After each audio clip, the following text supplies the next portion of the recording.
Anyway, Oh, hey, how about this? Now, I'm going to give him credit. Once again, Cedric brought up a really good point about black fathers being in their sons' lives. Go ahead, Ced. Yeah, man, there's such a negative connotation over LaVar Ball and the antics and whatnot like that. But the status quo seems to be that black fathers are absentee parents, and he's not.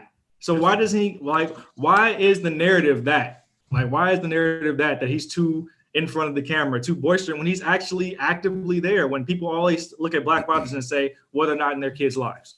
LaVar Ball's doing a good job. He's doing a good job. Hold on, Mike. I fuck with LaVar Ball. He's from South Central Los Angeles. He's the man. And if Mike keep talking shit, LaVar gonna knock his ass out. That's Would you fuck with him? Would you if he was from Des Moines, Iowa, and go ahead and let LaVar bring his ass on over here and get knocked up? See, I'm a gentleman. Hey, See, I'm not gonna let you pull me into that.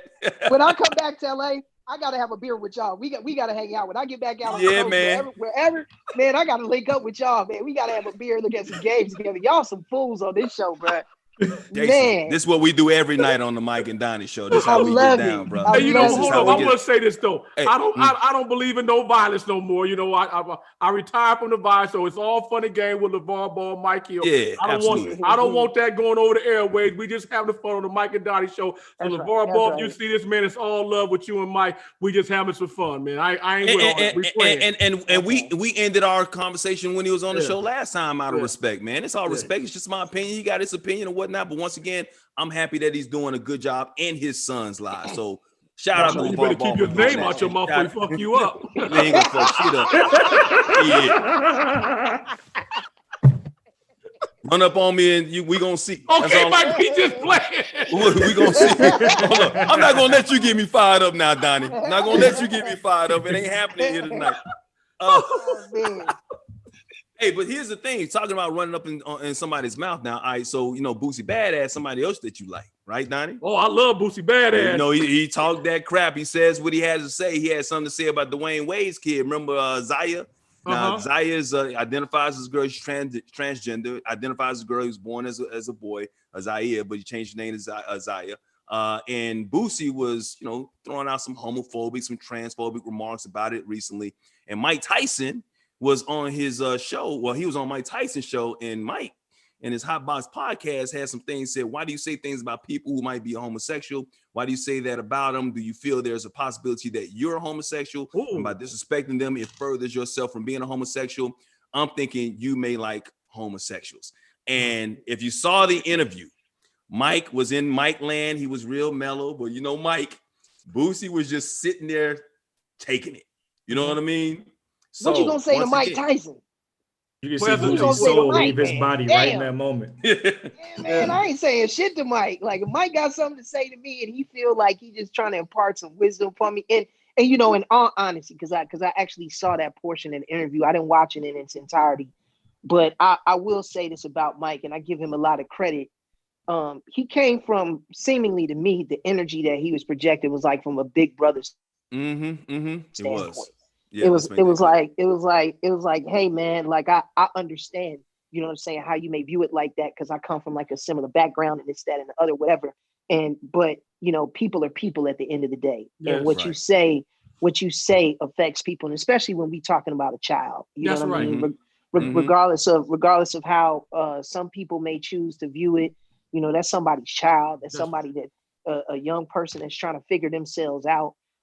So I think that the way Mike approached it, because I'm pretty sure Boosie probably looked back at that, you know, at that interview and really thought about what he was saying, and the way that Mike presented it to him. It wasn't challenging.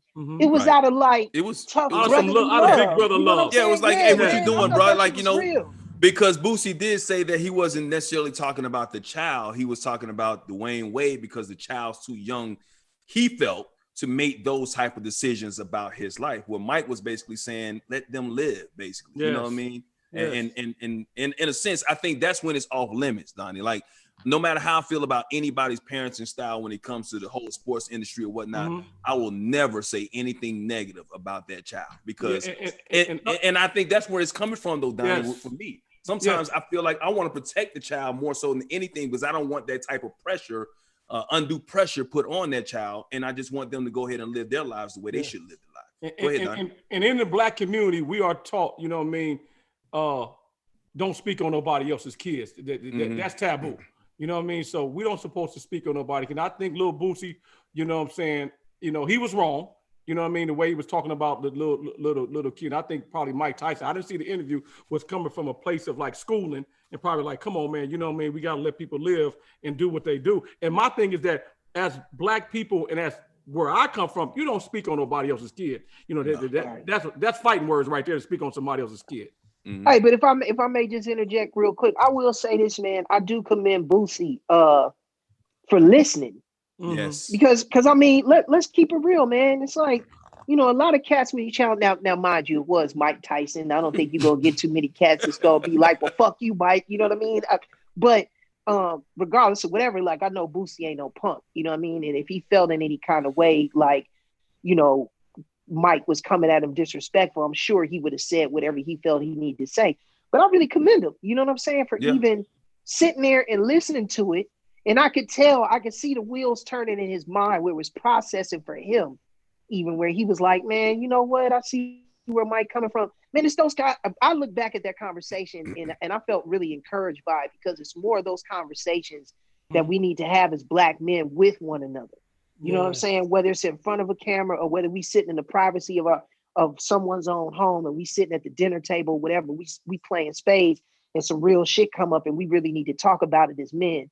I thought the way that it was handled, like I really I thought it was a great way, a great example to display for other Black men to learn from as well. So shout out to Mike Tyson, man. But Jason, that's what we do on this show, baby. That's what we do on this show, baby. This is true, because that's exactly what we having right now. It's just real conversation, you know, amongst intelligent Black men who, you know, we may have different perspectives on certain things in life, whether it be sports or social, political, whatever the case may be. But we're all able to come here in this forum and have an intelligent and safe conversation and walk away respecting one another as men. And that's beautiful. And I want to encourage all our brothers out there, whether you're doing it on a podcast or going live or being on a network, or again, whether you just sitting and chopping it up with your brothers, man, y'all could be at a pool hall, kicking it at a bar or whatever. But when you all feel it's necessary to enlighten one another, to educate one another, do it, man, and have that respectful dialogue amongst one another, man. And I think you're seeing a lot more brothers that are getting into that. So I feel encouraged by seeing things like that. You know what I mean? Especially things like that go viral. That's the word right there, man. Appreciate that, man. I mean, you're absolutely right. I'm glad you said that and you brought that up, because we got so much toxic masculinity. Like you said, Boosie ain't a punk. And even if it's Mike Tyson, you don't want to seem like you being punk. So I commend him for sitting there, listening, digesting the information that Mike and the wisdom that Mike was giving to him, because we can entertain, we can laugh it up. And that's what Donny said. We do that on this show. We can giggle, laugh, we can scream, yell, curse each other out. But at the end of the day, we want you to take 2 or 3 nuggets that you didn't know before and impart that into your mind and allow you to become a better man, a better person, a better woman, whoever you are who might be listening to this show. So we appreciate you saying that. Absolutely. No, absolutely.